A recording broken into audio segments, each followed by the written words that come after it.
When we remember the events of 9/11, we are often invited to reflect on how the attack came out of the clear blue sky. Until the terror began to unfold in real time on everyone's television screen, it was just another beautiful blue sky day, a perfect day for aviation.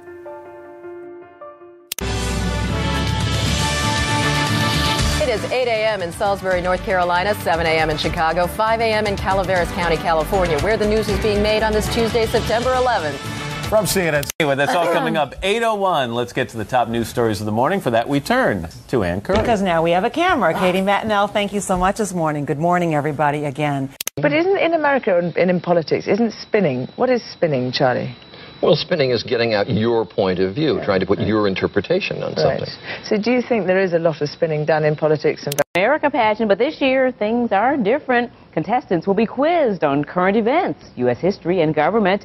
10 of the 51 contestants got a preview. Among the questions, naming the current vice president and knowing what happened December 7th, 1941. 2 contestants didn't know Dick Cheney was the vice president, and 4 missed the bombing of Pearl Harbor. Miles and miles of sunshine. Miles Davis. We're going to put Miles out there today. Nice as it can be across the Northeast. Rough seas still from the chop from that hurricane, but other than that, it's kind of quiet around the country. We like quiet. It's quiet. It's too quiet.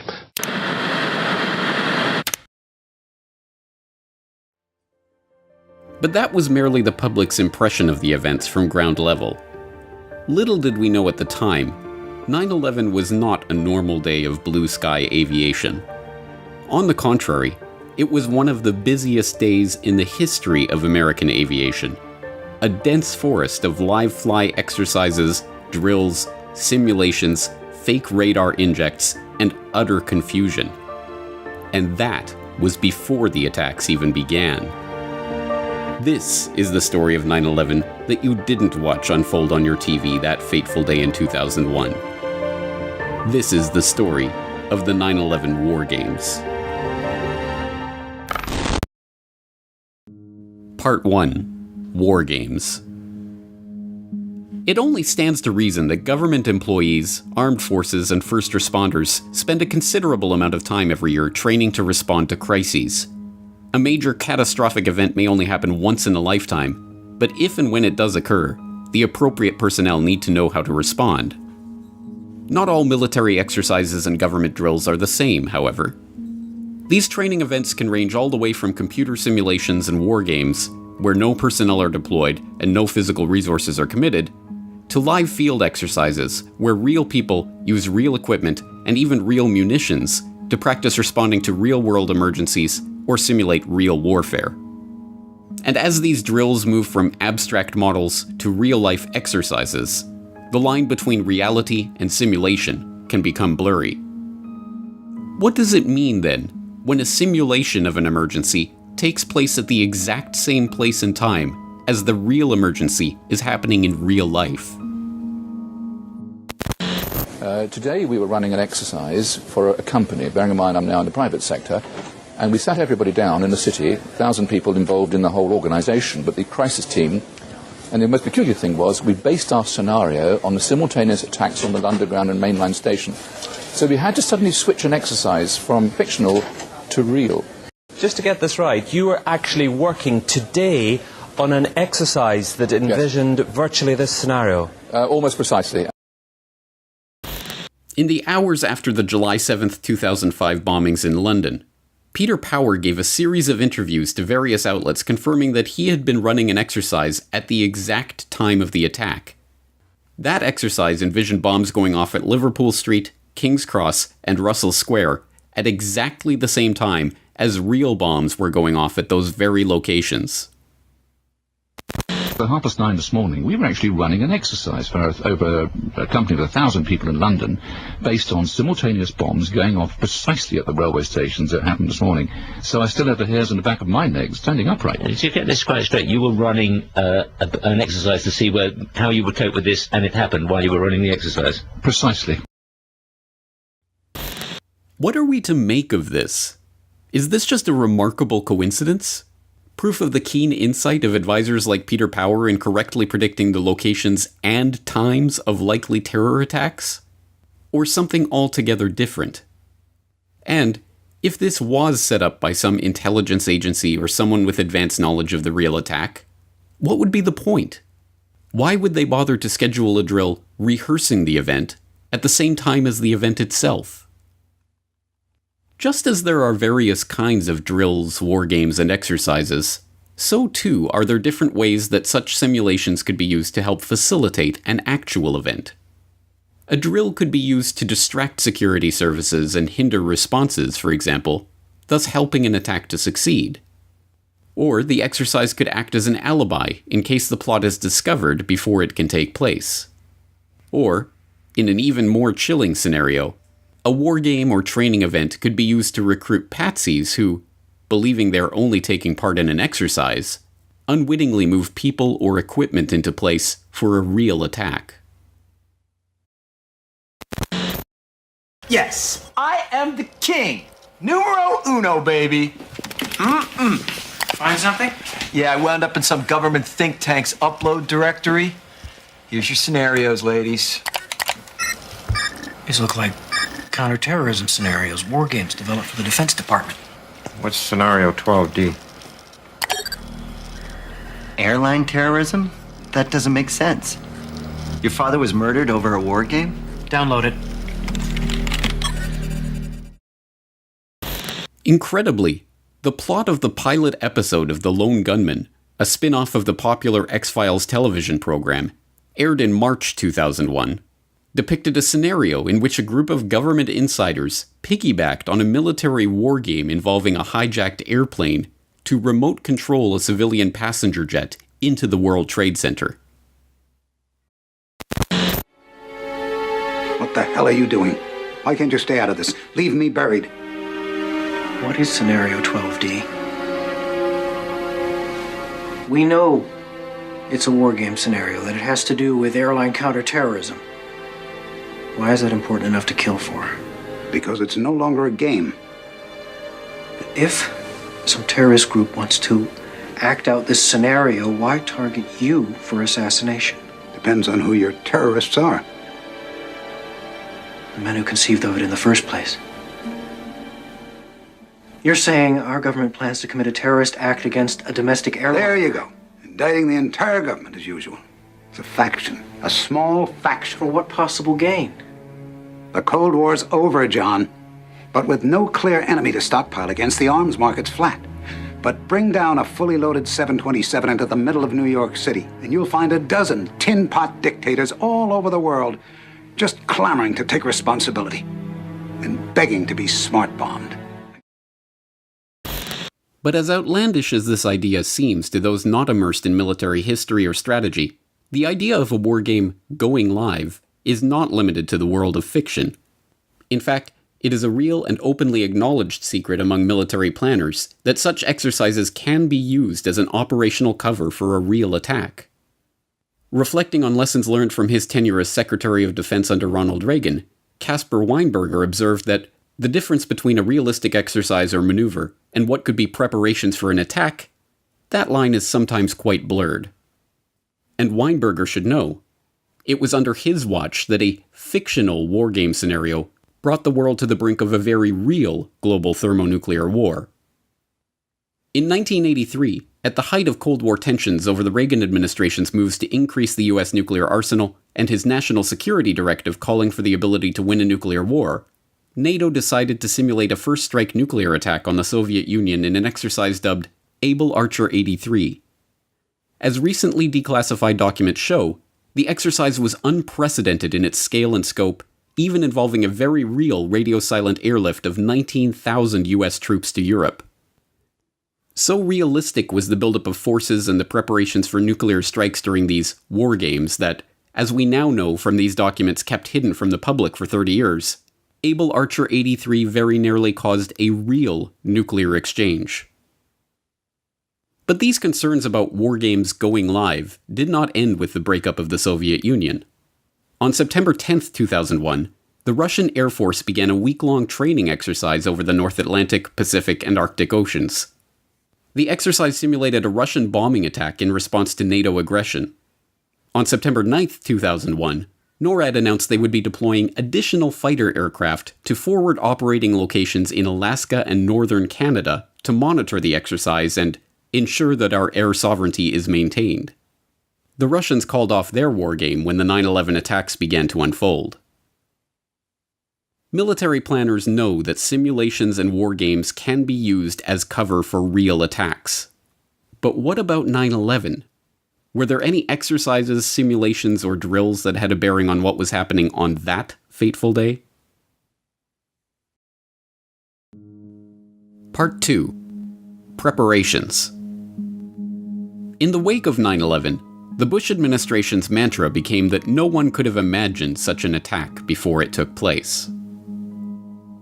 I don't think anybody could have predicted that these people would take an airplane and slam it into the World Trade Center, take another one and slam it into the Pentagon, that they would try to use an airplane as a missile, a hijacked airplane as a missile.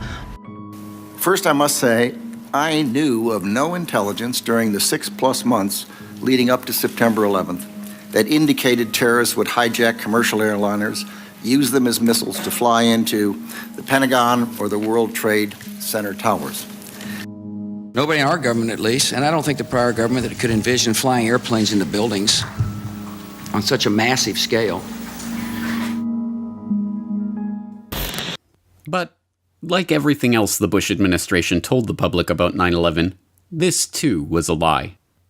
Not only had government officials envisioned flying airplanes into buildings or using an airplane as a missile, but multiple agencies trained for just such an event prior to 9/11.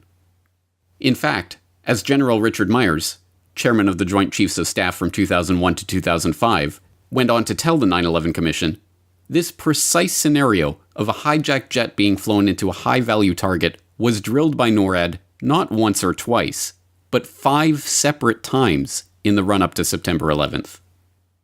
On November 6, 1999, they simulated an event in which terrorists hijacked a passenger jet flying out of JFK with the intention of crashing it into the United Nations building in New York.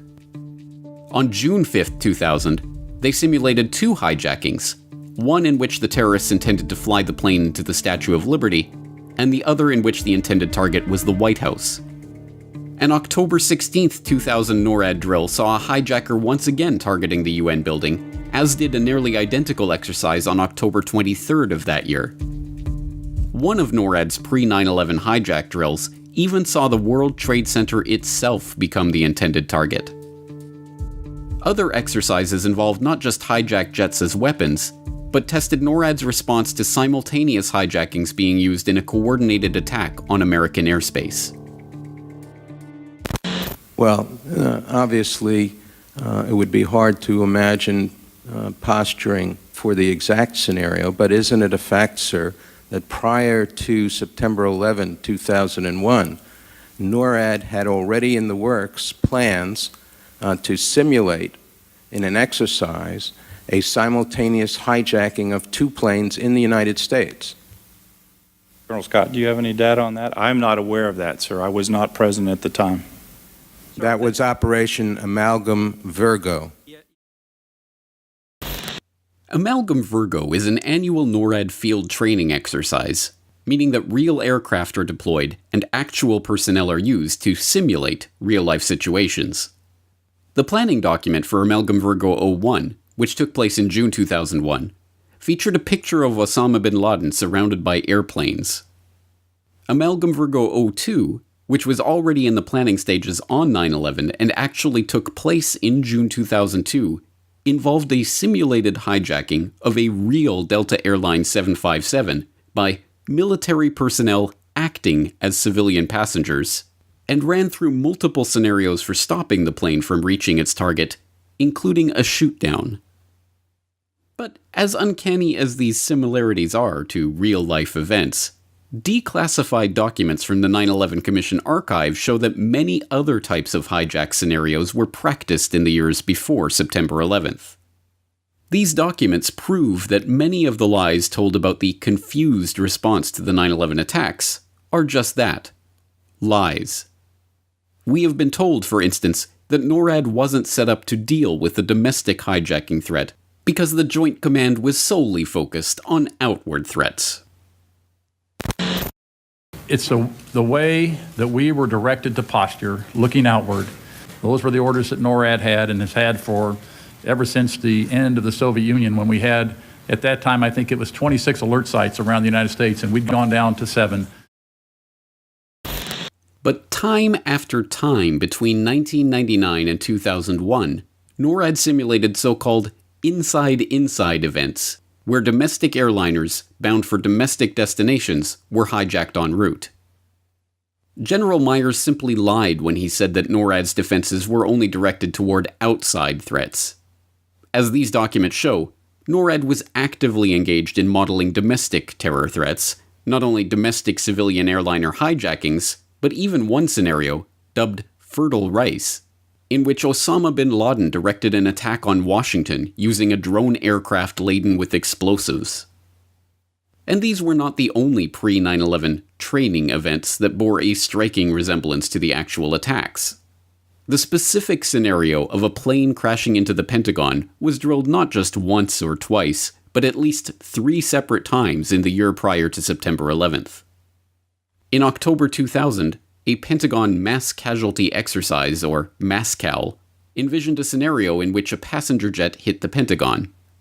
Army medics, the Arlington Fire Department, and other emergency responders participated in the drill.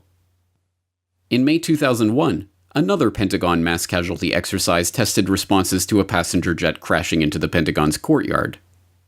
This time, the Tri-Service DiLorenzo Healthcare Clinic and the Air Force Flight Medicine Clinic participated in the training. Lieutenant Colonel John Felizio, Deputy Commander for Administration of the DiLorenzo TRICARE Health Clinic, later remarked, "You know, it was kind of eerie. The scenario we had for these MASCALs was very similar to what actually happened. Our scenario for both MASCALs was a plane flying into the Pentagon courtyard."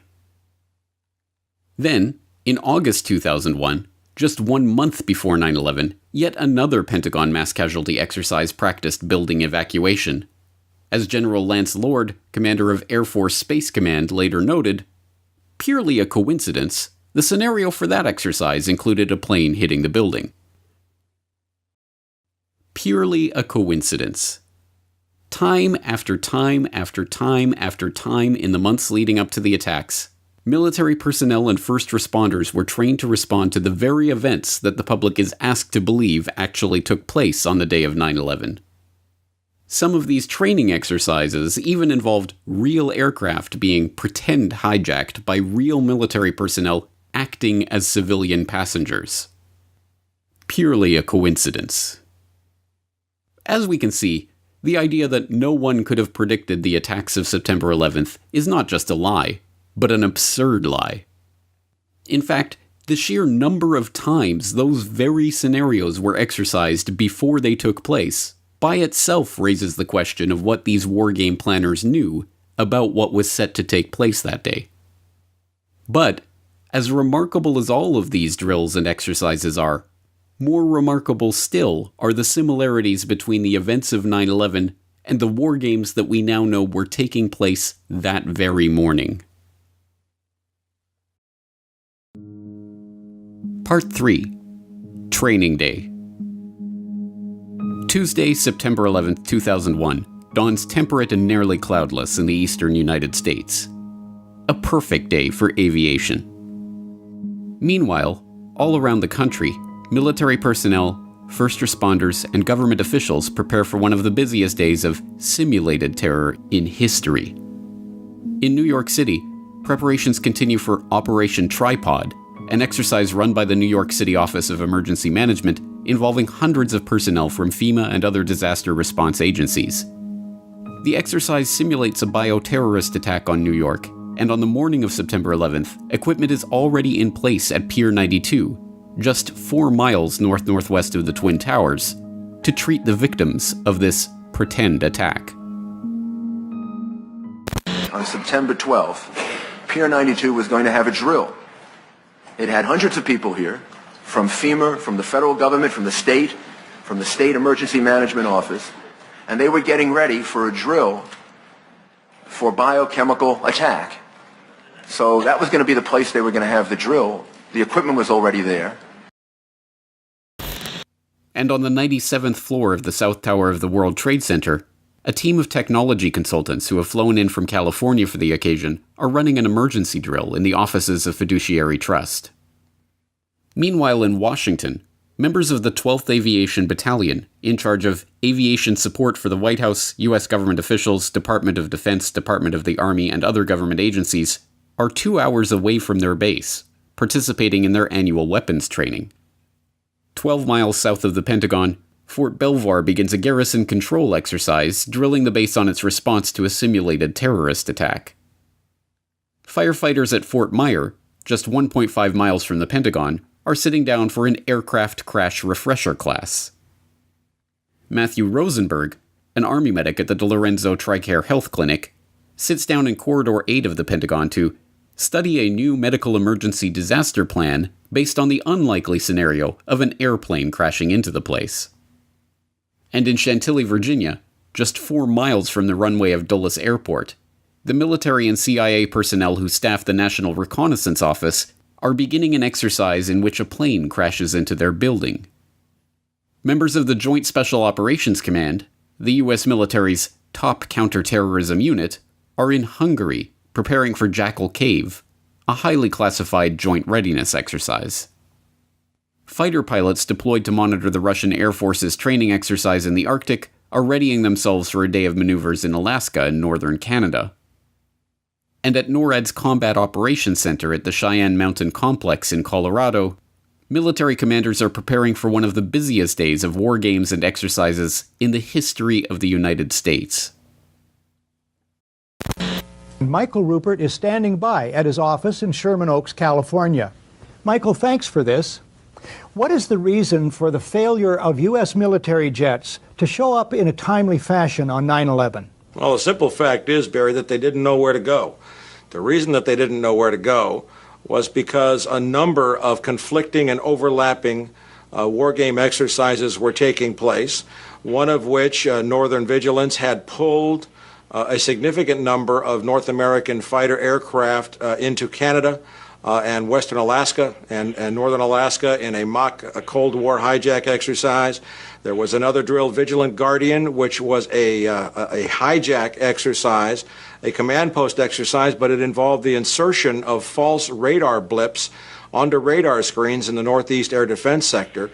In addition, we have a confirmation, thanks to General Richard Myers, who was acting chairman of the Joint Chiefs, who told Richard Clark, as reported in Clark's book, that there was another exercise, Vigilant Warrior, which was, in fact, according to a NORAD source, a live-fly hijack drill being conducted at the same time.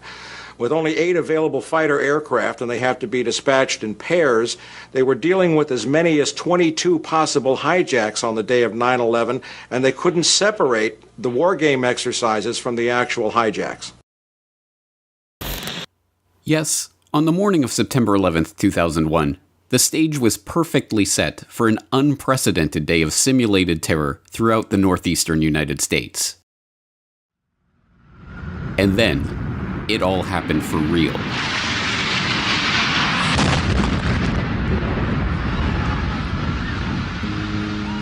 Part 4. This is not an exercise.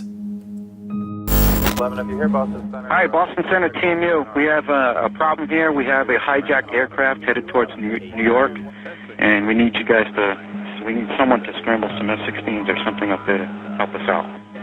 Is this real world or exercise? No, this is not an exercise, not a test. Confusion. Okay, now we do. Yes, this is what I got. You here, put that in, put it with possible news at 7:37 just hit the World Trade Center. This is a real world. And we're trying to confirm this. Okay, continue taking the fighters down to the New York City area, JFK area, as best as you can. Make sure that the FAA clears your route all the way through. Just do what we got to do, okay? Just press with us. It looks like somebody... It looks like this guy could have hit the World Trade Center. Chaos. Do we want to think about scrambling aircraft? Oh, God, I don't know. That's a decision somebody's going to have to make probably in the next 10 minutes. Everybody just left the room. Paralysis. There are many ways to describe the FAA, DoD, and NORAD response to the events of 9/11.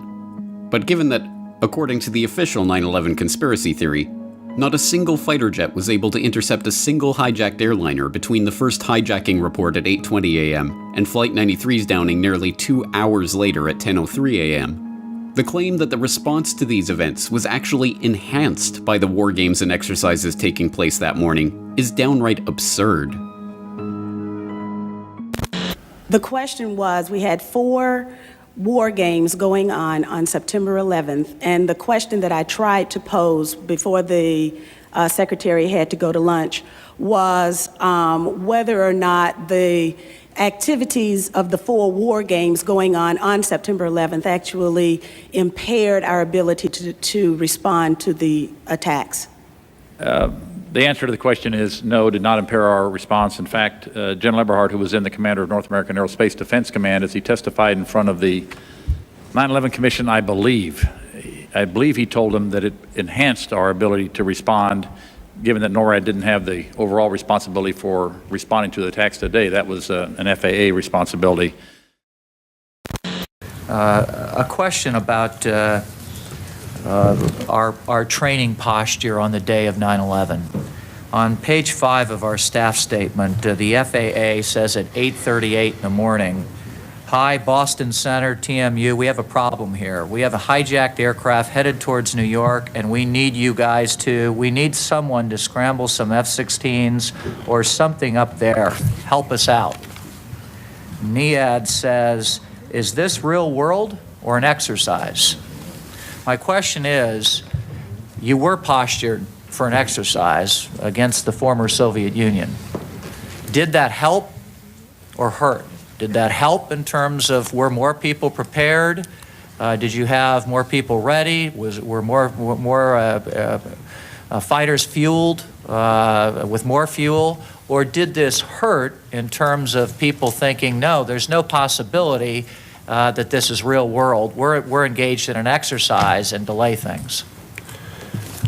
Or did it have both impacts? Sir, my belief is that it helped because of the manning, because of the focus, because the crews, they have to be airborne in 15 minutes, and that morning, because of the exercise, they were airborne in 6 or 8 minutes. And so I believe that focus helped.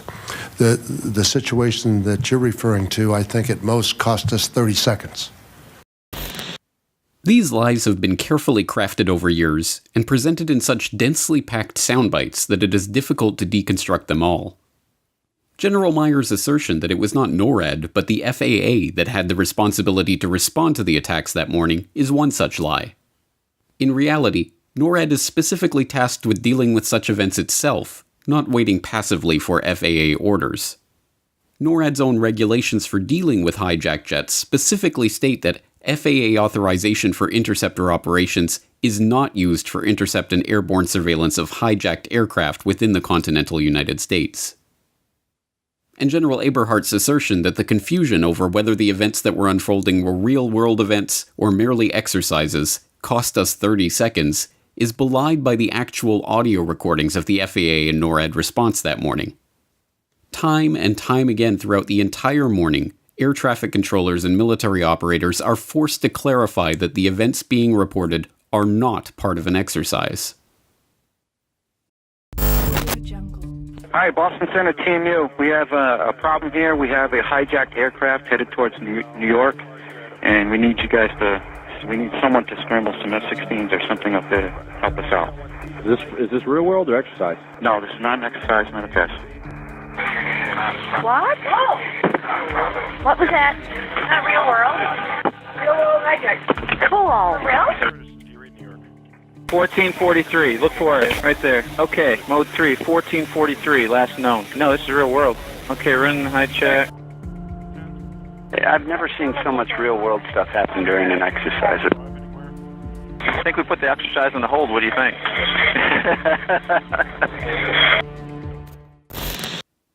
This persistent confusion over the reality of what was happening that day is hardly surprising.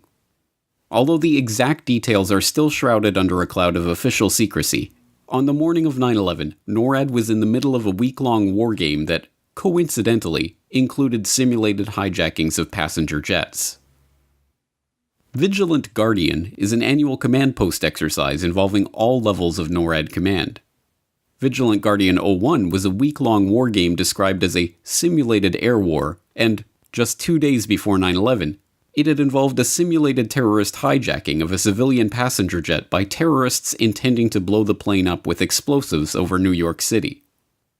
Even more remarkably, on the morning of September 11th, they were planning to simulate another passenger jet hijacking just 1 hour after the attacks began to unfold. In 2006, Vanity Fair reporter Michael Bronner was the first journalist given access to the tapes of NORAD operations that morning. In his subsequent article on the subject, 9/11 Live, the NORAD tapes, Bronner talked to Lieutenant Colonel Kevin Nassipany, the mission crew commander on the ops floor at the Northeast Air Defense Sector on the morning of 9/11. When they told me there was a hijack, my first reaction was, somebody started the exercise early, Nassipany later told me.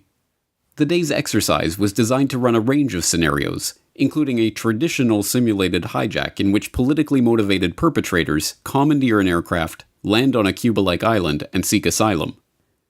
I actually said out loud, "The hijack's not supposed to be for another hour," Nassipany recalled. As a command post exercise, Vigilant Guardian was not conducted with real airplanes, but what's known as Sim over Live, where simulated aircraft are injected into NORAD's air traffic system. Although the official narrative holds that the simulated injects were cleared from NORAD's radars as soon as they appeared, thus causing no confusion, the actual NORAD tapes tell a different story. At 9:04 a.m., directly after Flight 175 crashed into the South Tower, 2 officers monitoring the events at NORAD's Northeast Air Defense Sector, NEADS, can be heard to refer to the events as potential exercise inputs. Is this explosion part of it that we're looking at now on TV? Boston is now grounding. All and it is possible second hijack also at United Airlines. Center, where they're working at right now. 2 planes? He was in Whiskey 105. Get the fuck out. I think this was an input. At 9:09 a.m., one NEADS technician complains about the exercises taking place and the confusion with real-world events. Langley's on battlefield. Fuck. 09. What? On battlefield 09. Happy with you. Langley. LFI. I know. I hope they cancel the exercise because this is ridiculous. And at 9:15 a.m., an off-duty NEADS technician calls in to ask about the day's events and the ongoing exercise. You guys watching the news? Yeah, they got it on in the battle cab right now. Yeah. I'm watching it for about 10 minutes, Frank. I wonder if they could spend the exercise? Not at this time, no. But I think they're going to. Yeah. Things look pretty horrific out there, so. Remarkably, at 9:30 a.m., a full hour and 10 minutes into the attacks, simulated aircraft were still being injected into the radar screens at NEADS. One frustrated staff member directing the response on the NEADS operation floor had to order his coworkers to turn their sim switches off, stopping the fake simulations from confusing the radar operators. You know what? Get rid of this goddamn sim. Turn your switch. Hey, turn the sim switches off. Get rid of that crap. Even worse, at the same time as these false inputs were distracting the radar operators, real military aircraft that were taking part in the live fly exercises that day were further complicating the response to the attacks. Boston Senate team, you got a question for you. Yes, sir. The military aircraft that are in the air right now. Yes, sir. We're wondering if we should tell them to return to base if they're just on training missions, or what you guys do. No, they're actually on the active air per the DO out there. I launched early. Everybody's up. You want them up? Yes, we did send the ones home in 105 that were on the training mission. They are sent home. The Panthers are out there for Modus. Right, I understand that. I'm talking about, I think there's somebody training up in the Falcon Axe area right now. No. Falcon, stand by. Let me, just in general, anybody who's training. So, anybody in training, send them home. Training missions of Falcon, send them home. Yeah, we're going to send Yeah, go ahead, send them home. Okay, bye. Even more incredibly, false radar injects continued to show up on radar screens at NORAD's operations center in Cheyenne Mountain, Colorado at 10:12 a.m., a full 9 minutes after the attacks had ended.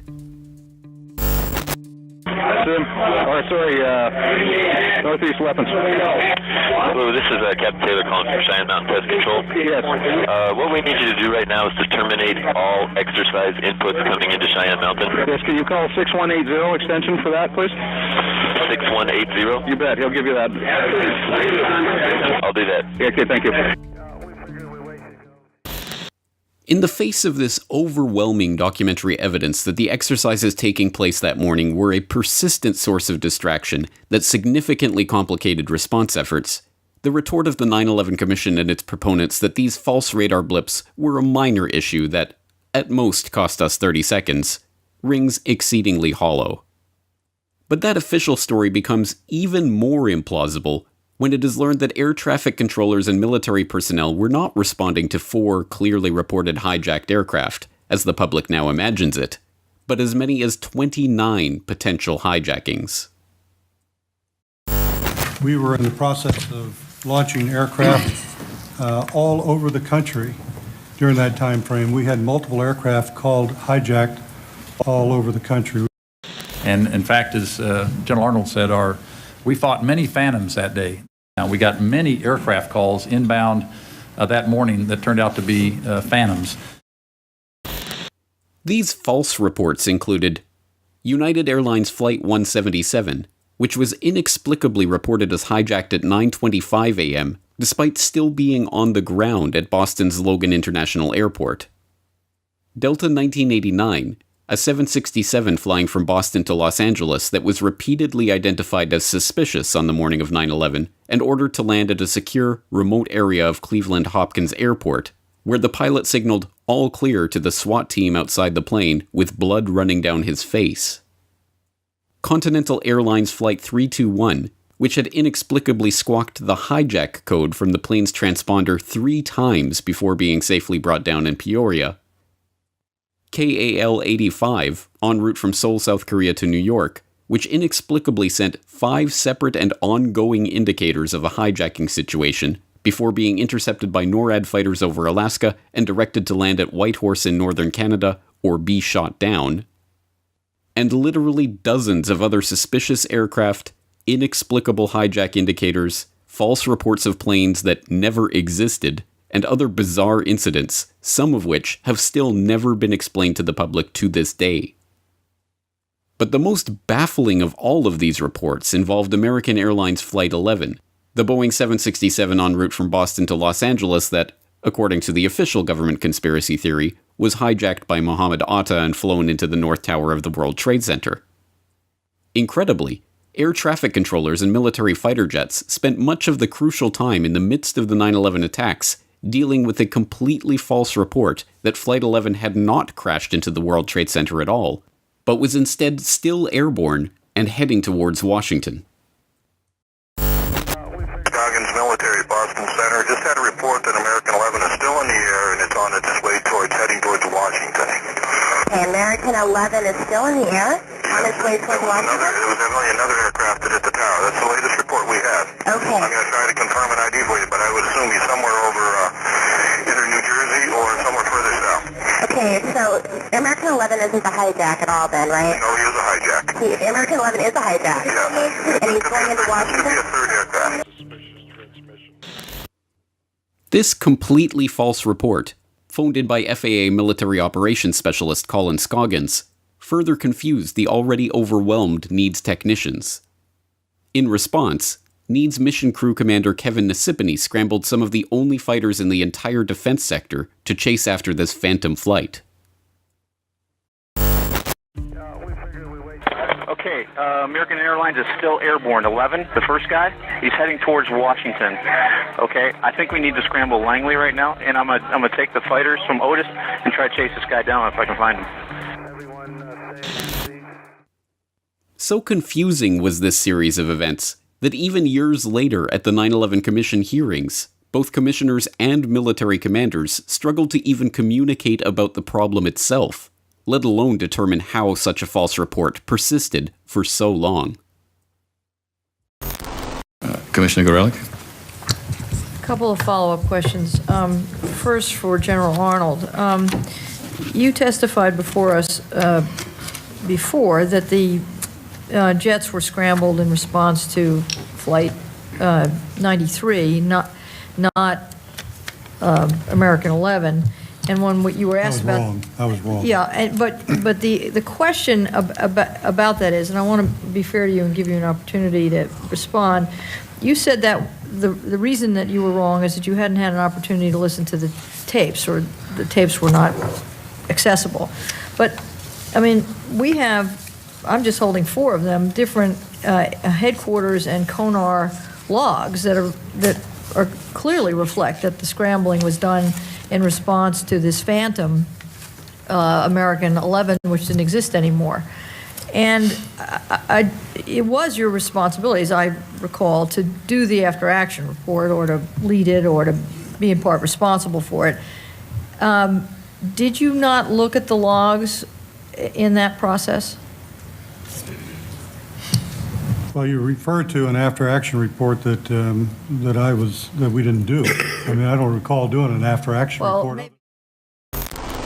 Why did no one mention the false report received from FAA that Flight 11 was heading south during your initial appearance before the 9/11 Commission back in May of last year? And why was there no report to us that, contrary to the statements made at the time, that there had been no notification to NORAD that Flight 77 was a hijack? Well, the first part of your question, Mr. Commissioner, first of all, I'd like to say that a lot of the information that you have found out in your study of the 911, things that happened on that day, helped us reconstruct what was going on. If you're talking about the American 11 in particular, the call of the American 11, is that what you're referring to? Yes. The American 11 that was called after it impacted, is that what you're referring to? No. I'm talking about the fact that there was miscommunication, that Flight 11 was still heading south instead of having impacted. That's what I'm referring to. That's correct. General, is it not a fact that the failure to call our attention to the miscommunication and the notion of a phantom Flight 11 continuing from New York City south, in fact, skewed the whole reporting of 9/11? It skewed the official Air Force report, which is contained in a book called Air War Over America, which does not contain any information about the fact that you were following or thinking of a continuation of Flight 11, and that you had not received notification that Flight 77 had been hijacked. Well, as I recall, first of all, I didn't know the call signs of the airplanes when these things happened. When the call came that American 11 was possible hijacked aircraft, that aircraft just led me to come to the conclusion that there were other aircraft in the system that were a threat to the United States. In their testimony and in other public statements, NORAD officials also stated that the Langley fighters were scrambled to respond to the notifications about American 77 and/or United 93. These statements were incorrect as well. The report of American 11 heading south as the cause of the Langley scramble is reflected not just in taped conversations at NEADS, but in taped conversations in FAA centers, on chat logs compiled at NEADS, Continental Region Headquarters and NORAD, and in other records. Yet, this response to a phantom aircraft, American 11, is not recounted in a single public timeline or statement issued by FAA or DoD. Instead, since 9/11, the scramble of the Langley fighters has been described as a response to the reported hijacking of American 77 or United 93 or some combination of the two. This inaccurate account created the appearance that the Langley scramble was a logical response to an actual hijacked aircraft. False radar inputs, military aircraft participating in exercises in the middle of a crisis, civilian aircraft squawking false hijack reports, fighter jets chasing phantom planes. Which of these reports were merely the fog of war, so often referred to by promoters of the official 9/11 story, and which were part of the exercises themselves? Were there field exercises of hijackings taking place that morning that were then mistaken for the real thing? What part did these war games and exercises play in hampering the response of the many military officers who had spent their whole careers training to protect American airspace? Did the war games help the perpetrators of 9/11 in their attack? The answers to these questions, like so many other questions about the events of September 11th, remain shrouded under a veil of official government secrecy. Part 5. Beyond Coincidence. Purely a coincidence. According to the official story of 9/11 itself, we are told that simulated hijackings were taking place at the same time as real-life hijackings. That an airplane into building drill was occurring at the same time as airplanes were flying into buildings. That false radar blips and fake hijack reports were competing for the military's attention with real-world radar blips and hijack reports. And throughout it all, technicians, operators, military personnel, and air traffic controllers were constantly seeking reassurance that what they were seeing was not part of an exercise. Purely a coincidence, or part of a premeditated plan? And if this unprecedented tangle of exercises, drills, and simulations was part of a premeditated plan, what was that plan? What would be the point of simulating the attacks, even as the attacks themselves were taking place? For me, the pivotal evidence, absolutely demonstrating direct government complicity in and management of the attacks, was found in a number of undisputed yet virtually unaddressed war games that I have shown were being conducted, coordinated, and or controlled by Vice President Dick Cheney or his immediate staff on the morning of September the 11th. The names of those war games are known to include Vigilant Guardian, Vigilant Warrior, Northern Guardian, Northern Vigilance, and Tripod 2.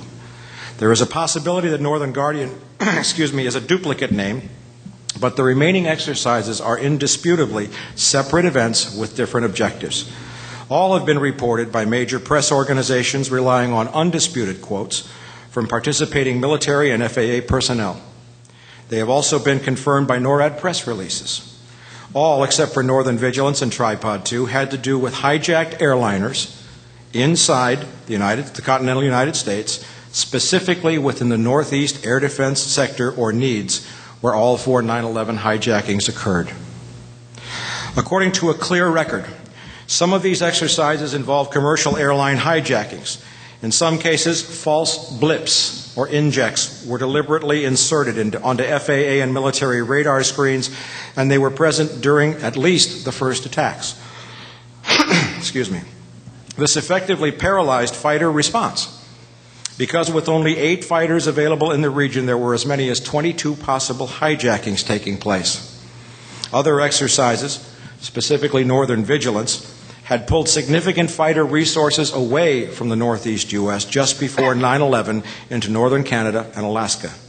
In addition, a close reading of key news stories published in the spring of 2004 revealed for the first time that some of these drills were live fly exercises, where actual aircraft, likely flown by remote control, were simulating the behavior of hijacked airliners in real life. All of this as the real attacks began. The fact that these exercises had never been systematically and thoroughly explored in the mainstream press or publicly by Congress, or at least publicly in any detail whatsoever by the so-called independent 9/11 Commission, made me think that they might be the holy grail of 9/11. And that's exactly what they turned out to be. Only one war game exercise, Vigilant Guardian, was mentioned in a footnote to the Kane Commission report, and that it was deliberately mislabeled as an exercise intended to intercept Russian bombers instead of a hijack exercise in the Northeast sector. Even then, a deliberate lie was told to the American people as NORAD Commander General Ralph Eberhart testified to the Commission that the exercise actually expedited U.S. Air Force response during the attacks.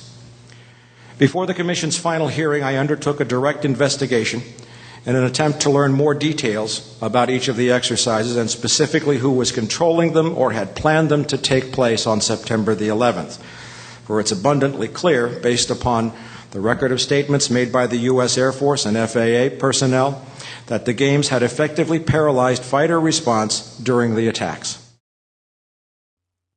The exercises taking place on 9/11 could only be to the benefit of the attackers.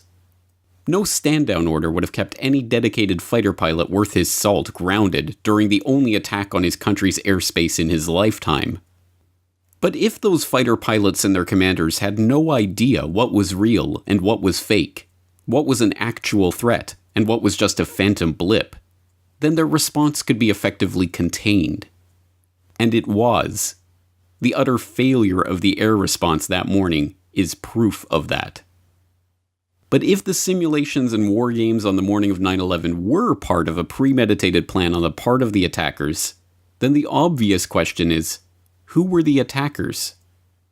Are we to believe that the dastardly Al-Qaeda masterminds not only perpetrated the simultaneous hijacking of 4 civilian airliners, turning off the plane's transponders and putting them through a series of maneuvers that even advanced pilots could not replicate to hit their targets with pinpoint accuracy, but also penetrated the command structure of the US military and NORAD itself to direct the planning and scheduling of simultaneous war games, mirroring their own plot to confuse the air response to the attacks?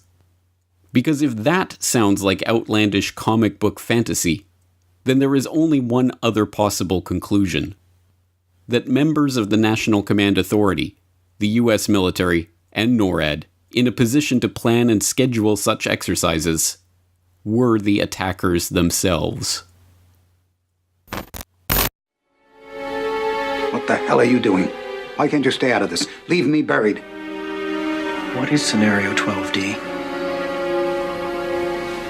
We know it's a war game scenario, that it has to do with airline counterterrorism. Why is that important enough to kill for? Because it's no longer a game. If some terrorist group wants to act out this scenario, why target you for assassination? Depends on who your terrorists are. The men who conceived of it in the first place. You're saying our government plans to commit a terrorist act against a domestic airline? There you go. Indicting the entire government as usual. It's a faction. A small faction. For what possible gain? The Cold War's over, John. But with no clear enemy to stockpile against, the arms market's flat. But bring down a fully loaded 727 into the middle of New York City, and you'll find a dozen tin pot dictators all over the world just clamoring to take responsibility and begging to be smart-bombed. But that's just fiction. And the fact that it all happened in real life a few months later is just another pure coincidence. The truth of what happened that morning would be remarkably easy to come to if those involved in the planning and execution of the day's training events were to open the records and allow independent examination of the precise situations that were being trained that day. How those scenarios were arrived at, who planned them, who was in charge of them, what radar injects and false reports and live fly simulations were taking place, how these exercise inputs were relayed to technicians and air traffic controllers, and what steps were taken at what times to allow those events to continue even as the attacks they were supposed to be simulating were actually happening in real life. But we shouldn't expect the guilty parties to indict themselves, and so it is no surprise at all that the official government investigation into 9/11 studiously avoided facing any of these issues head-on. So leave Commissioner Ask Gorelick. about the war games that were planned for 9/11. Commissioner Gorelick. Tell us about the 9/11 war games. Could you please be quiet? We have only a few minutes with General Myers, and I'd like to ask a question. General Myers, I'm sorry. I would ask, please, people in the audience to be quiet if you want to stay here.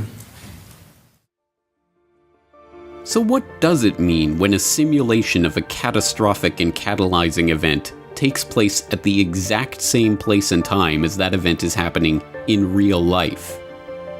This is one of the many crucial questions of 9/11 that have been swept under the rug over the past 17 years. But it is not a rhetorical question.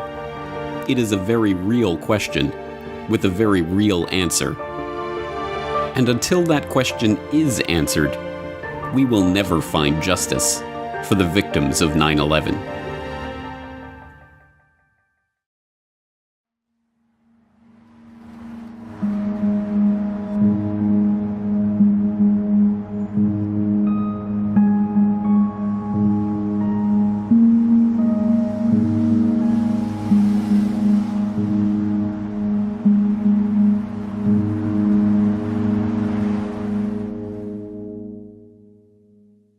I've never seen so much real-world stuff happen during an exercise.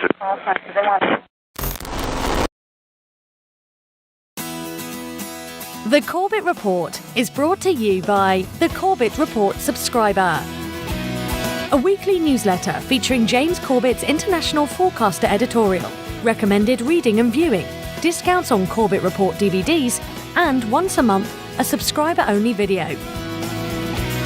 Sign up today to start receiving your copy at corbettreport.com/support.